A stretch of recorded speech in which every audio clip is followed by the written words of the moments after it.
はい、農園ガレージのりょうです。ブレーキフルード交換の方法からの続きです。今回は、一人でやるブレーキのエア抜き方法、私のやり方を動画にしました。先に言っておきます。ブレーキのエア抜きは2人でするのが正解だと思っています。でも、ぼっちだと1人でやらなきゃいけないので仕方なくやっています。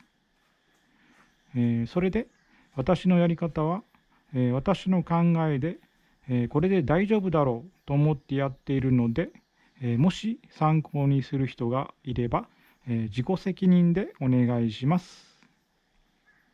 はい、ズバリ私のやり方は、踏むだけです。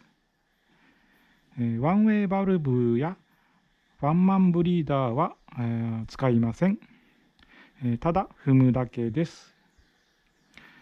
エア抜きの順番はマスターシリンダー、または ABS ユニットから、一番遠い方のブレーキからエア抜きをしていきます。一家の場合はリアの右、リアの左、フロントの右、フロントの左の順番です。動画の撮影上、最後のフロント左のブレーキで撮影しています。私のやり方は、ただ踏むだけですが、一つ違う点があります。車のエンジンをかけてエア抜きをします。そして、強めにブレーキを踏んで戻すときはゆっくり戻します。これを3回行います。最後の3回目はつっかえ棒などで踏みっぱなしの状態にします。これでブリーダーを閉めたら完了です。これを4輪行います。はい、では実際にやってみます。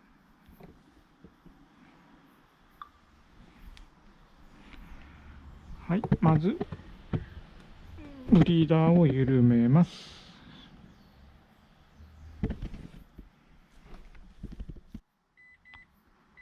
はい、では実際にやっていきます。まずエンジンをかけます。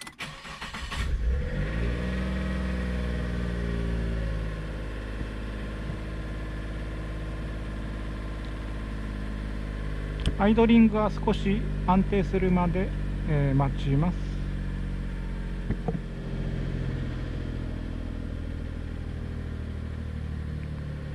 はい、エンジンをかけたら、3回強めにブレーキを踏みます。そして最後の3回目はこのつっかえ棒で、ブレーキを踏みっぱなしにさせます。はい、では踏みます。戻すときはゆっくりです。踏むときはちょっと強めに踏みます。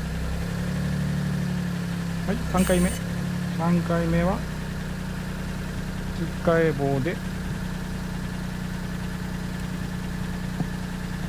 踏みっぱなしにします。はい、これでブリーダーを閉めます。はい、これでブリーダーを閉めます。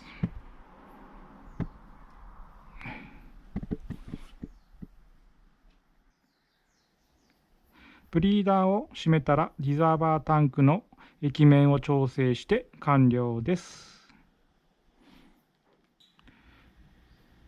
はい、最後に、私のやり方をちょっと解説します。なぜワンウェイバルブを使わないのかと思う人がいると思いますが、私が思うには、ワンウェイバルブを使ったら余計、ブリーダーからエアを吸うのではないかと思うからです。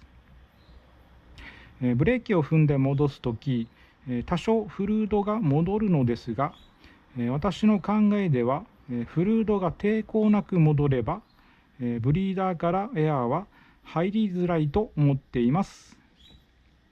ワンウェイバルブをつけると抵抗になって余計ブリーダーからエアを吸うんじゃないかと考えています。それで私はこの方法でやっていますが、私のやり方では、出てきたエアが徐々になくなっていくのがわかると思います。今回、3回エア抜きをしましたが、動画を見返したら、4回はやった方がいいかなと思いました。もちろん、ずっとエアが入っているようでしたら、ブリーダーからエアを吸っているので、グリスを塗るなり対策はしないといけません。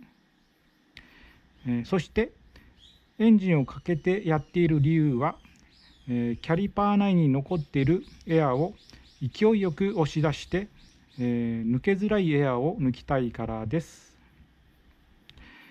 エンジンをかけてやるエア抜きは、賛否両論あると思います。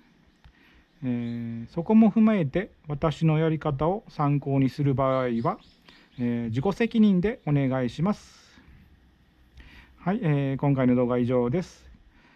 一人でやる、ブレーキのエア抜き方法、私のやり方でした。最後までご視聴ありがとうございました。